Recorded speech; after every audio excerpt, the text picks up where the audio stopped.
Imagine a world where history intertwines with prophecy, where the past serves as a mirror to the future. This is the world of Jesus Christ. As he first encounters Nathanael, he references an ancient story from the Old Testament. He explains the truth about Jacob's ladder. In the story, Jacob dreams of a ladder reaching to heaven, with angels ascending and descending. This, Jesus tells Nathanael, is a metaphor for himself, the Son of Man. He says, "You will see heaven opened, and the angels of God ascending and descending upon the Son of Man." Jesus, in his typical fashion, uses the Old Testament to reveal his divine identity, to hint at his role as the bridge between God and humanity, heaven and earth. This isn't just an intriguing story about Jesus, rather, it has profound implications for every believer, and indeed for the world at large. What might those implications be? Well, that's a journey we'll embark on together as we delve deeper into Jesus and Jacob's ladder. At the heart of Christian belief and practice, there beats a rhythm pulsing from the Old Testament. This rhythm, this heartbeat, is the Old Testament's profound influence on the Christian faith. It's a rich tapestry of tales, laws, and prophecies that act as a prologue to the grand narrative of Jesus Christ. From Genesis to Malachi, each book weaves a thread into this intricate tapestry, painting a picture of a world in need of a savior, a world awaiting the arrival of Jesus. And when Jesus finally steps onto the scene, he doesn't discard this tapestry. Rather, he embraces it, often referring to it to explain his identity and mission. He finds himself in the stories of Abraham, Moses, David, and countless others. He is the fulfillment of the prophecies, the embodiment of the law. One such reference is the intriguing story of Jacob's ladder. Jacob, a man of many faces, finds himself fleeing. He is thrust into the wilderness, a fugitive on the run, no longer safe under his mother's care. This sudden change of course is not without reason. Jacob, the younger twin, had deceived his father Isaac, exploiting his blindness and stealing the blessing intended for his elder brother Esau. This act of deception, while securing him the birthright and blessing, incites the wrath of Esau. Enraged and hurt, Esau vows to kill his brother. This begins Jacob's journey, a journey of fear, transformation, and divine encounters. Jacob, who had lived under the shadow of his mother's tent, would face the world alone, battling his fears, his guilt, and his past. He would encounter God in the most unexpected of places, experience heavenly revelations, and be transformed from a deceptive trickster to a man who wrestles with God and prevails. But before all that, he must first face a lonely night in a desolate place, a night that would change his life and his perception of God forever. Jacob, a man on the run, finds himself in a barren landscape under the starlit sky. His heart is heavy with guilt and fear, his body weary from the journey. Seeking shelter for the night, he uses a stone for his pillow, the earth as his bed. In this place of desolation and loneliness, he closes his eyes, surrendering to the embrace of sleep. Suddenly, the darkness of his slumber is illuminated by an awe-inspiring vision. He sees a ladder, its base firmly set on the earth, its top reaching the heavens.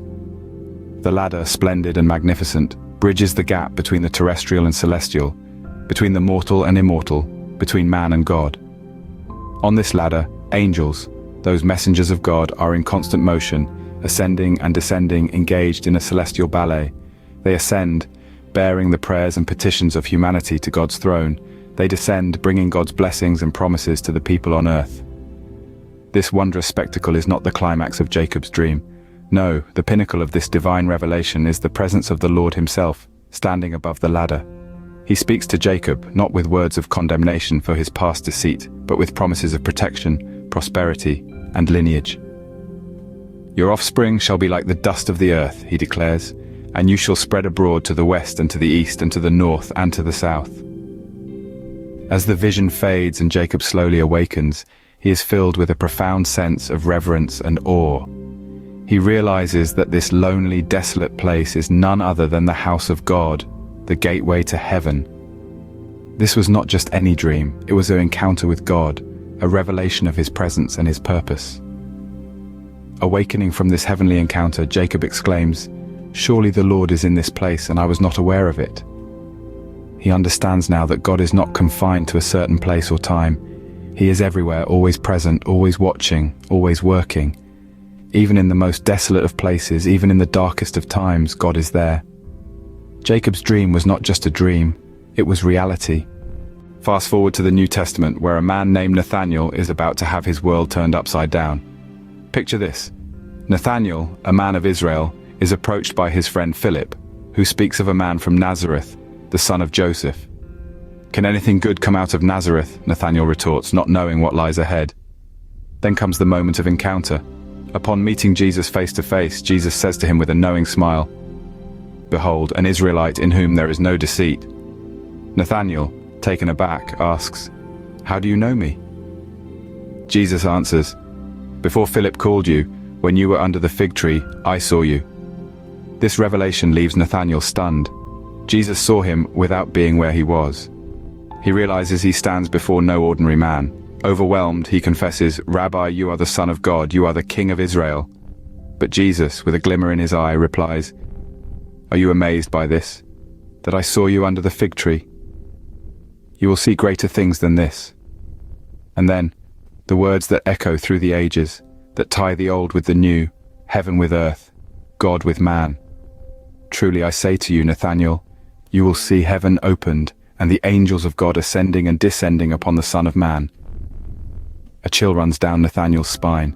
The words stir something within him, a memory perhaps of a story told him by his father, a tale of a man named Jacob, a ladder, and angels ascending and descending. Could it be? Is Jesus, this man from Nazareth, saying that he is the ladder, the connection, the meeting point of heaven and earth? The implications are staggering. If Jesus is the ladder, then heaven is not a distant, unreachable place. It is here, it is now, it is accessible through him, through Jesus. Could it be? Nathanael must have wondered, could Jesus be alluding to Jacob's ladder? And as we ponder this story, we too are left with the same intriguing question. A ladder, a dream, an encounter, all pointing to a profound truth. As we delve deeper, we find that Jesus' connection to Jacob's ladder is more than a simple comparison. It is a vivid illustration of his divine mission to bridge the vast expanse between heaven and earth, a gap that was tragically created by the fall of Adam. Just like the ladder in Jacob's dream served as a conduit for encountering God, Jesus too served as a connection, a bridge, if you will, between God and humanity. His presence on earth was not just a visitation, but a living, breathing connection to the heavenly realm. He was the embodiment of God, walking among us, speaking to us, teaching us about the kingdom of heaven. Now, what does this mean for believers? It means that through Jesus, we are not just distant observers of the heavenly, we are partakers in it.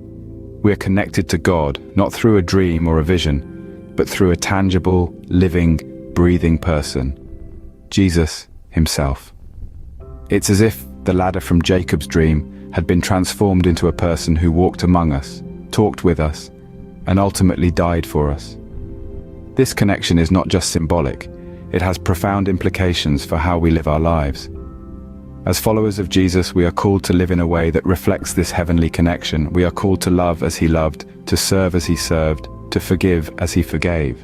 In essence, we are called to be bridges between heaven and earth in our own small way, reflecting the love and grace we have received through Jesus. So you see, Jesus' reference to Jacob's ladder was not just a clever use of imagery. It was a revelation of his God-given mission and our role in it. It was an invitation to join him in bridging the gap between heaven and earth, to be part of the story of God. Jesus, the God who is near, came down to earth to reunite us with the God of heaven. It's a call that reverberates through the ages, reminding us of our heavenly heritage and our mission to reflect God's love and grace in this world. With Jesus as the bridge between heaven and earth, we are invited to experience a taste of heaven, right here, right now. This is not about waiting for the afterlife. It is about living in the presence of God in our everyday lives. How do we do this? It starts with prayer. Prayer is our personal ladder, our direct line of communication with God. It is through prayer that we can express our gratitude, seek guidance, and find solace. Next, there's worship. Worship is not just about singing hymns or worship songs on a Sunday morning. It is about acknowledging God's presence in our lives, celebrating his goodness, and surrendering to his will. Worship is an active, ongoing process, a constant state of mind that keeps us connected to the presence of God. Finally, service. Jesus himself said, "Whatever you did for one of the least of these brothers and sisters of mine, you did for me." Serving others, especially those in need, is serving God. It is a tangible, practical way of experiencing heaven on earth. Whether it's through prayer, worship, or service, we are all invited to participate in this divine experience. It's not about perfection, but about progress. It's about taking one step at a time up that ladder, growing closer to God with each rung. We too can experience heaven here and now. The story of Jacob's ladder is not just a tale from a bygone era. It continues to resonate with us today, reminding us of the profound connection between heaven and earth. This ancient narrative, rich in symbolism, illuminates our understanding of Jesus' role as the Son of Man, the ultimate bridge between the immortal and the mortal.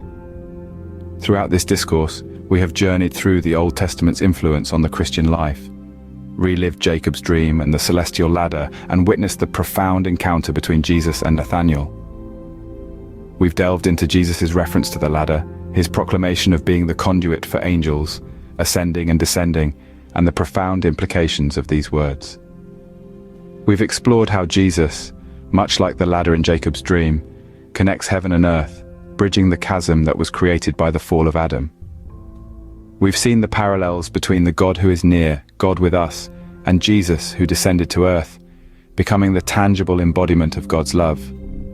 These insights are not mere intellectual exercises, but practical truths that can transform our lives. They invite us to experience heaven on earth, to live in an awareness of God's presence, and to embody His love in our everyday interactions. The ladder still stands, and it invites us all to ascend, to experience the goodness and blessing of God, and to participate in seeing heaven come to earth.